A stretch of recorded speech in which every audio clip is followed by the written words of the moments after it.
Hello, my littles. How are you today? Are you ready? Are you ready? Welcome to Mammy's Corner, and I'm Mammy. Yeah, it's good to see you. Let's do affirmations time. Ready? Let's say these out loud. I am loved. You are loved. Who loves you? God loves you, and Mammy loves you. Don't ever forget that. All right, say it again out loud. Ready? I am loved. Good job. Now the next one says, I am good. You are good. Say it again. I am good. Yes, you are. Now for the last one. I am kind. You are kind. Say it again. I am kind. Oh, good job. Good job. All right. So Mammy is still in the book of Disney's Storybook collection. Yes, I am. Let's see what story's next. Are you ready? Are you ready? Okay, let's go. Disney's Storybook collection brings you the next book of Pocahontas. Look at that. And the raccoon. You see the raccoon? Where's the raccoon? There's the raccoon. All right. Now remember, my littles, that these books that Mammy is reading, they are also based on movies. So if there's a story that you really like, ask someone if you can watch a movie about it. All right, let's get started. One day, Pocahontas visited Grandmother Willow, a wise old tree spirit. Pocahontas was confused. Her father wanted her to marry Kakum, a brave warrior, but Pocahontas didn't believe that this was the right path for her. She had dreamed of a spinning arrow and asked Grandmother Willow about the meaning of her dream. See, there she is talking to Grandmother Willow. Oh, and look, she has animals with her. Do you know what they are? We have bunny rabbits and a raccoon.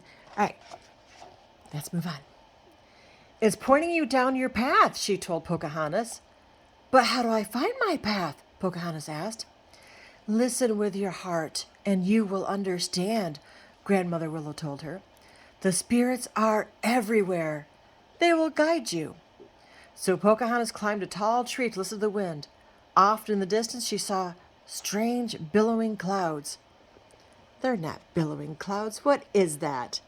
It's a ship! Right. All right, let's move on. The clouds Pocahontas thought she saw were really the sails of a large ship. Aboard were men from England, coming to the New World in search of gold. When the ship touched shore, a man called John Smith set out to explore the new land. He met a funny raccoon named Meeko, Pocahontas' friend. See? There they are. Pocahontas hid from the stranger. But when he heard rustling in the bushes, he knew someone was there. Finally, the two stood face to face.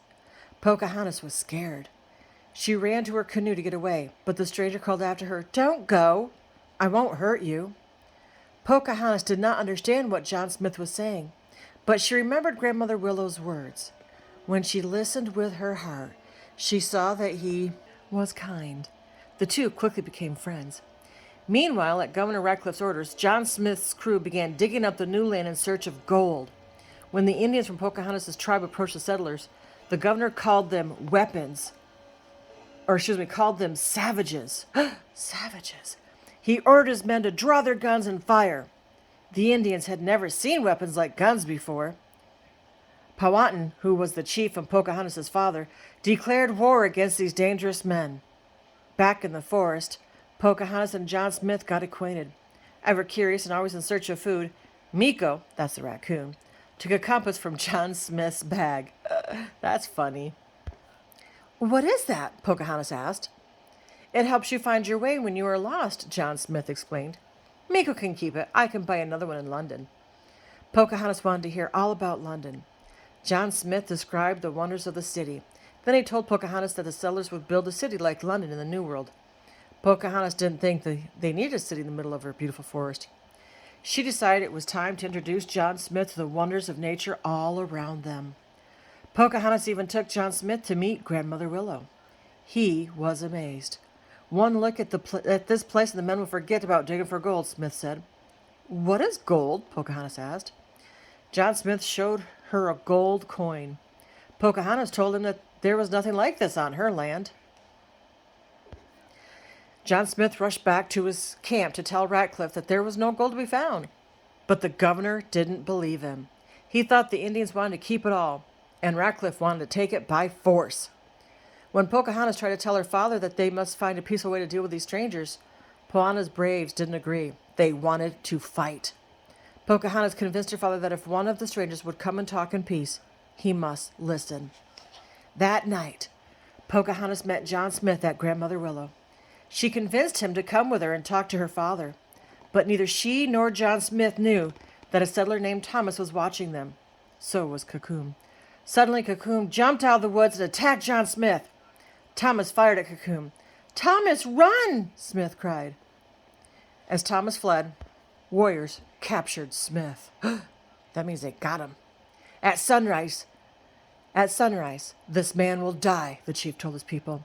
Pocahontas didn't know what to do. Suddenly, Miko dropped the compass into her lap. She looked at the needle moving back and forth.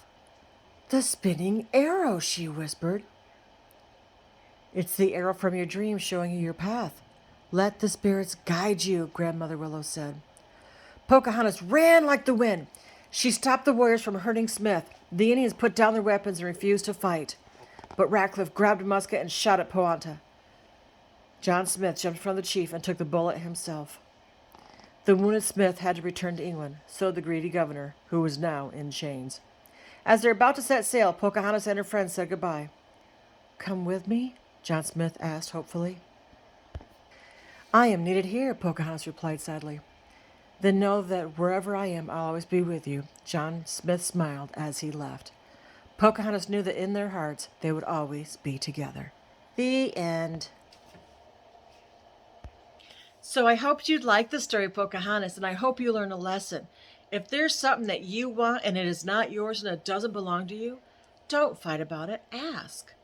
Sharing is caring. Remember that. And don't forget, God loves you and so does Mammy. But Mammy loves you bestest. Have a good day, my littles.